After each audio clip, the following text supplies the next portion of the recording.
Hey, David. Hi, Hayden. Wow. How's it going, man? Well, it's going great. Cool. Hi, guys. Welcome What's to up? your own homes, and welcome to David's home. Yeah, welcome to my humble abode. Yeah, this is cool. This is something kind of fun that we're going to be out of town, so we wanted to do this and kind of bring youth group to you guys. So, yeah, hopefully you guys enjoy this.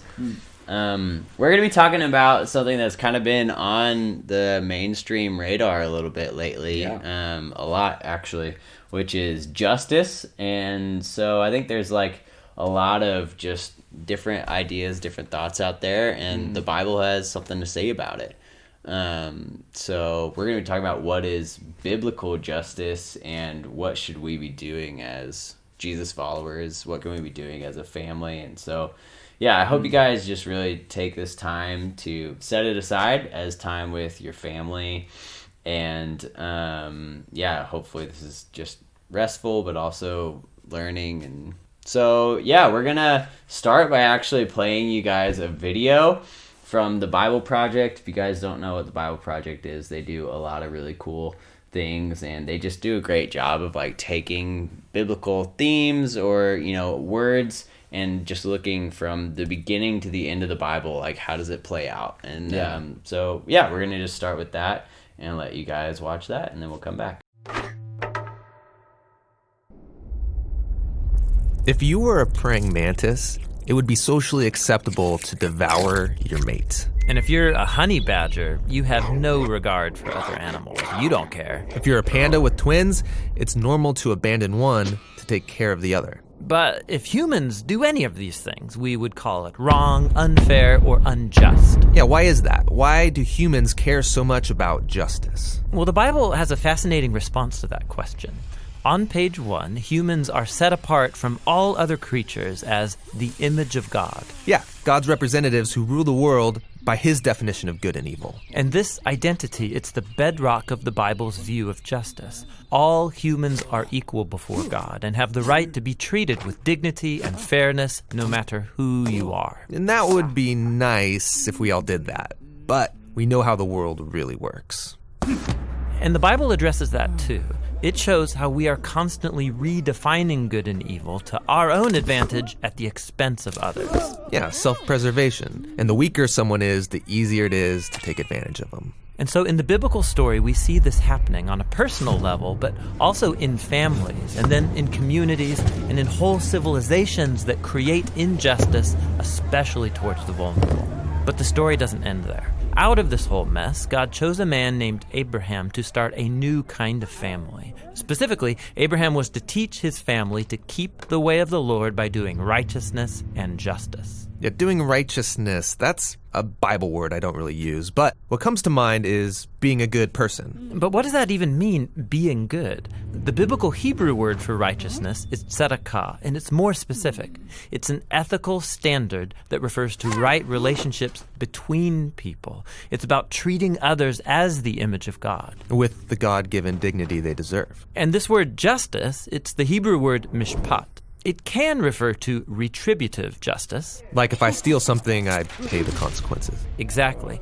Yet most often in the Bible, mishpat refers to restorative justice. It means going a step further, actually seeking out vulnerable people who are being taken advantage of and helping them. Yeah, some people call this charity. But mishpat involves way more. It means taking steps to advocate for the vulnerable and changing social structures to prevent injustice. So justice and righteousness are about a radical, selfless way of life. Yeah, and you find this idea all over the Bible. Like here, in the book of Proverbs, what does it mean to bring about just righteousness? Open your mouth for those who can't speak for themselves. And what do these words mean for the prophets, like Jeremiah?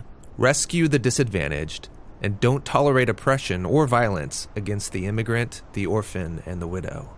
And like here, look in the book of Psalms. The Lord God upholds justice for the oppressed, gives food to the hungry, and sets the prisoner free. But he thwarts the way of the wicked. Whoa, he thwarts the wicked?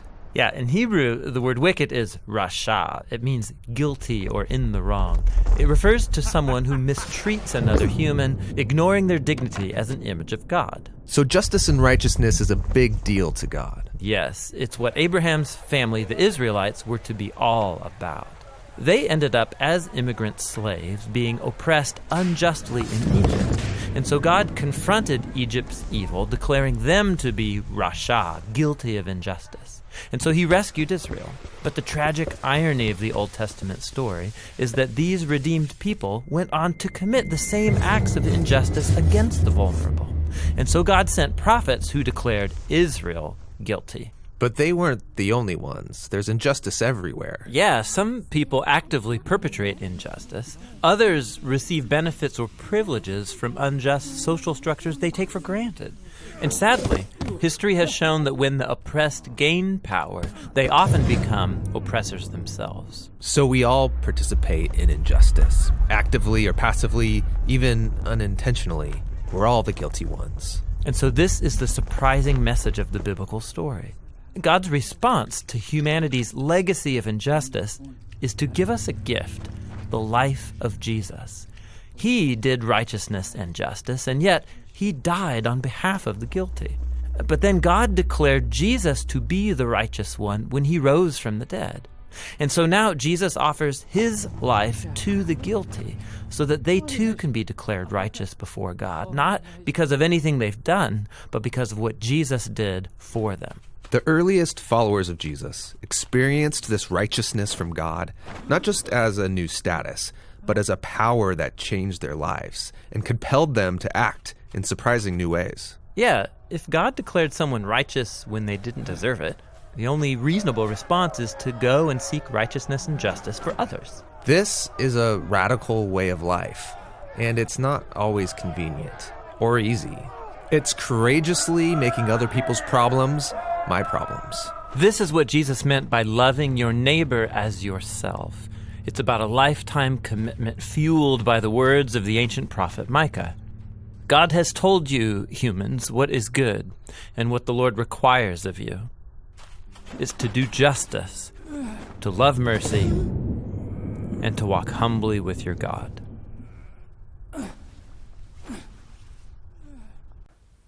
Hey guys, I hope you just enjoyed that video. I hope it just really blessed you. I think, man, they did such a great job of explaining what justice is and especially how it relates to us. And we want to take just some time to discuss this, to talk with you about it, and then to give you time to talk about it with your families and talk about it with your kids.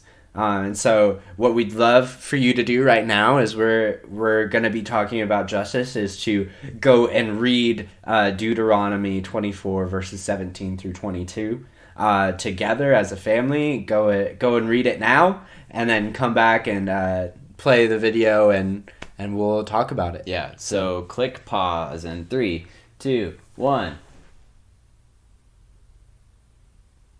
Cool. So welcome back. You guys read Deuteronomy 17, 24, 17 through 22. So yeah, David, what did you think about that section of scripture? What, it kind of lays out for us this picture of what justice looks like. Yeah, you want to talk about that a little bit? Yeah. So it kind of mentions there, that justice is caring actively and passively for the immigrant, the orphan, and the widow, and it names those kind of three people groups specifically. Yeah, and it says it kind of over and over. Yeah. Do this thing for them. Do this other thing for them. Yeah, and that's cool. And I think, the reason that it calls them out is because, in Israel's time, those would have been people who had, no real security net. No one to fall back on. They wouldn't have had any advocates for them, and they wouldn't have had any inheritance. So the way we would kind of look at it is like these are people with just no social capital whatsoever. And so, you know, for us, those same people are for sure still the people who need, you know, people to be advocating for them, who need some maybe just like financial security, that they're not going to have that because they don't have an inheritance. But I think there are other groups of people too that would still kind of fall into those categories. You know, I just think of kind of like the elderly. We kind of have this tendency sometimes in America just to like toss the elderly aside and just put them in a place and say goodbye. And I think a lot of time that kind of leaves them without security, leaves them without people that are there advocating for them, things like that. Can you think of other groups or, you know, people that you feel like are kind of set aside on the margins today that, you know, aren't in those sort of categories? Yeah, I mean, I think even going back to just those that are impoverished, those that are poor, they don't have a lot of money, they don't have a lot of means. You know, we tend to look down on them. We tend to just kind of avoid those people that we see that are on the streets begging, or on the streets that they don't have places to go. They don't have jobs or like places to stay or food to eat. And we just kind of drive by them, and I'm guilty of this, of just driving by and not giving them a second thought, not paying attention to them, or even taking time to talk to them. Yeah, for sure. The other thing that I noticed that's really interesting about this particular passage is the way it's kind of topped and bottomed with that, hey, and remember, the reason I'm telling you to do this is because you were once slaves in Egypt. And so there's like a heart behind it. And so that's kind of the next thing we want to talk about is, okay, why is God calling us to do justice? There's just this kind of heart of remembrance that you see again and again, of like, hey, remember where you came from. Remember, you know, who you were, that you were these, you know, slaves in Egypt. You were once marginalized and pushed to the borders. You were a broken and poor people. You know, we're all lost. And now, you know, we were all without heavenly security. We were all without advocates, without people to lead us to Jesus.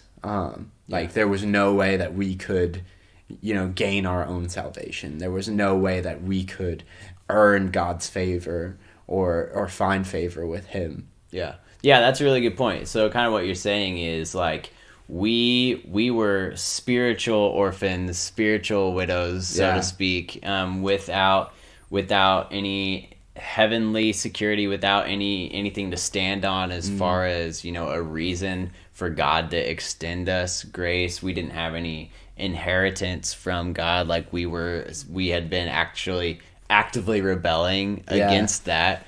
And so, it's totally by grace that Jesus stepped in and gives us himself as an advocate to say, actually, I've taken on the weight of that sin, the debt that you owe. I think it's really interesting that he uses that kind of terminology so much, that we actually owed God a debt because of our sin, but Jesus pays it in full on the cross. And so, we have this opportunity then to actually identify ourselves, even though we weren't the slaves in Egypt, literally, we were slaves to sin, and we have that kind of same need for someone to extend us grace, the kind of grace that God's calling us to extend to other people. And so that's kind of the question then is, you know, part of the answer of why are we being called in to do justice. And so we're going to have you guys pause again and read this time James chapter 1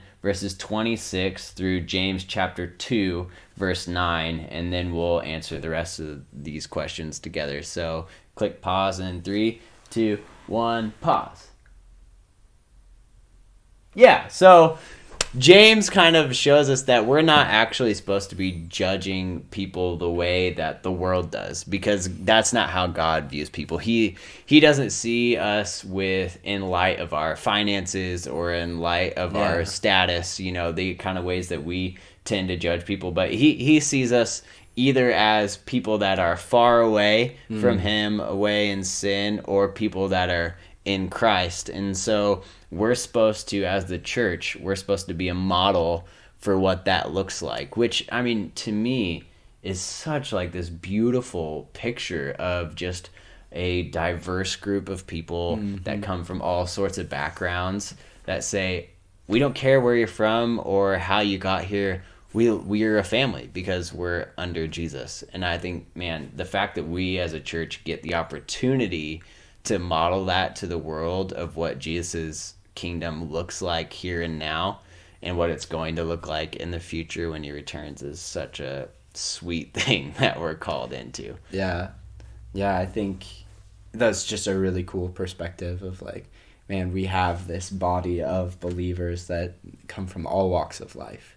That come from all different nations and backgrounds.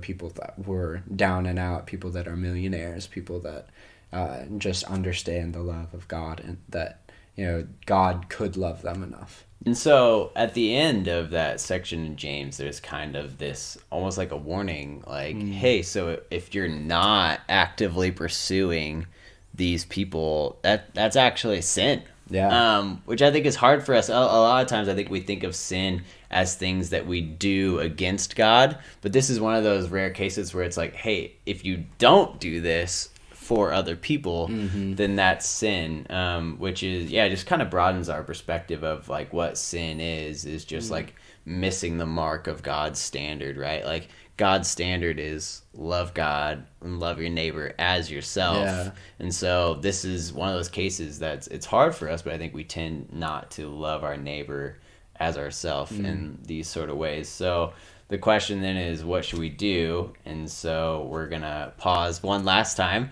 and have you guys read Luke 11:42. It's just one verse. So Luke 11:42. 3, 2, 1, pause.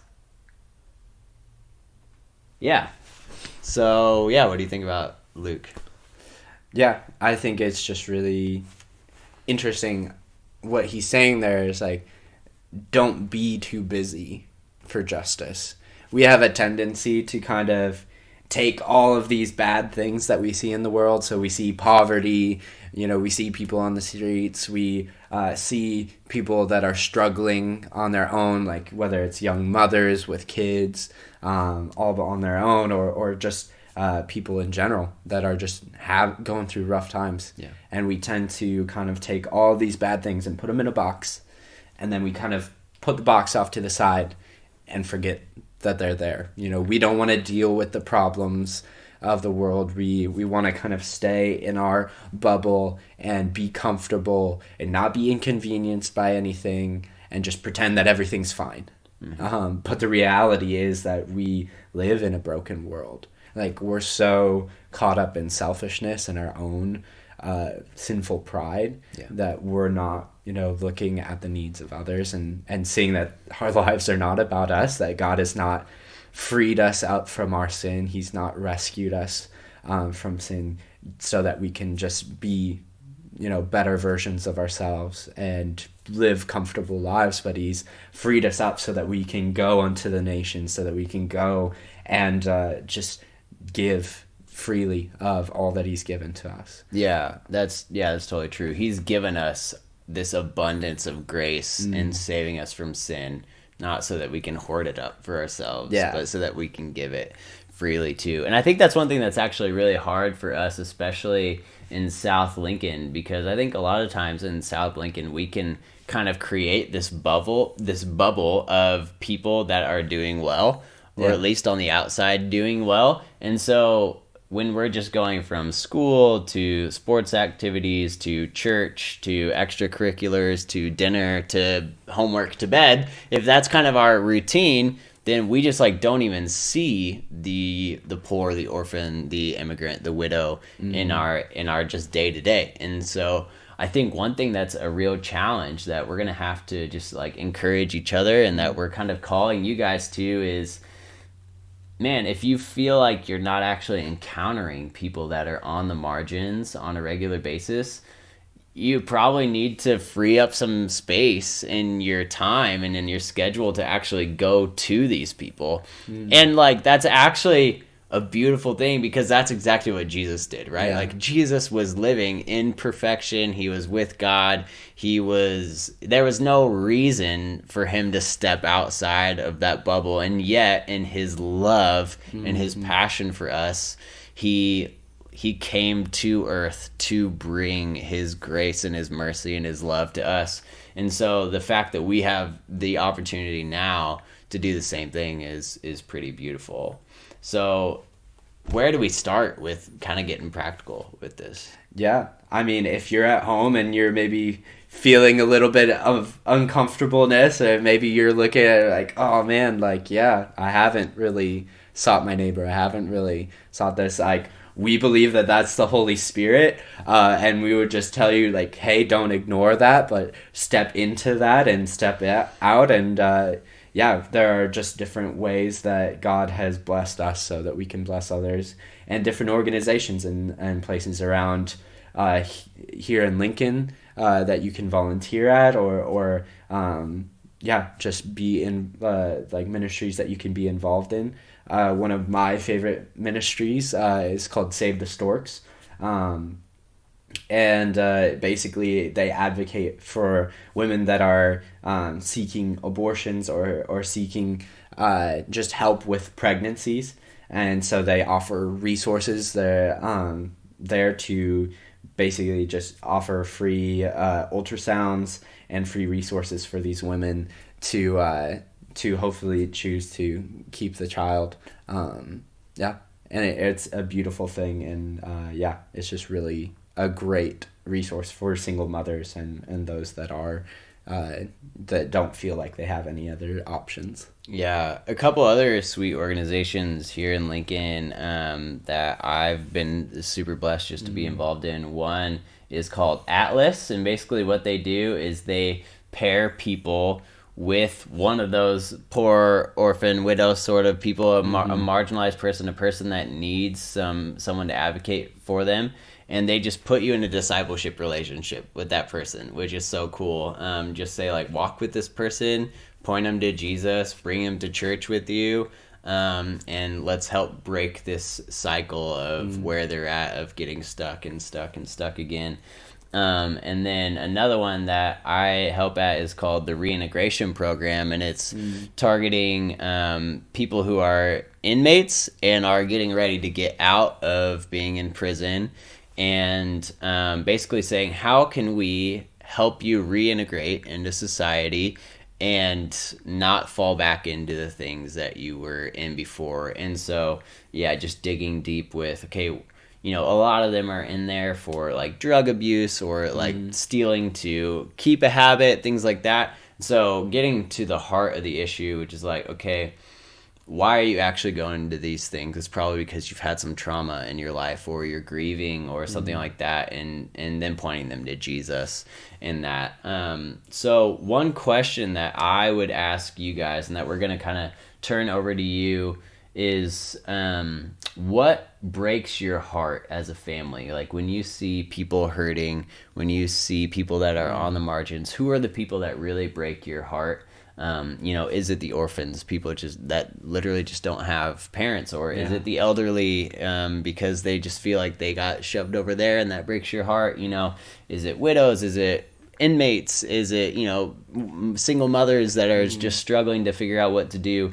Have a discussion as a family and ask, okay, what are those things that kind of break our hearts? And then we're going to kind of call you to action a little bit and say, pursue something that in that same sort of line that you guys can do as a family to begin to walk in obedience to God's call for us to do justice. So, maybe it's like, hey, we're really our hearts break for these single mothers. We want to learn more about Save the Storks and, call them up, or, ask us questions. If you're like, man, we don't really know where to go with this, ask us questions and we can help you. But we really feel like, that God's calling us to this sort of work. Like, this is the opportunity that we have as the church, to be called into this sort of work and to do justice for the marginalized.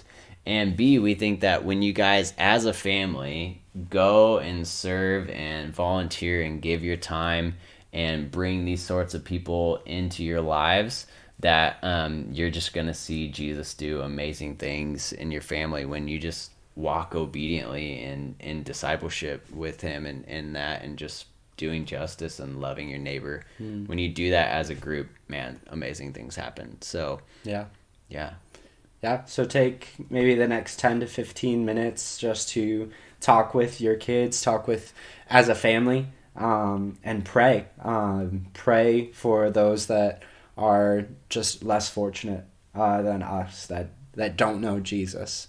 I mean, Jesus is literally the greatest gift that you could give to anyone. Yeah. And so, take this time, gather your family together, pray, ask God to lead you, and then, take steps. Get in the game. Actually, get out there and don't just stop at praying, but actually get out in your community and do something. Yeah. Love it. Thanks, man. We'll see you guys later. Yeah.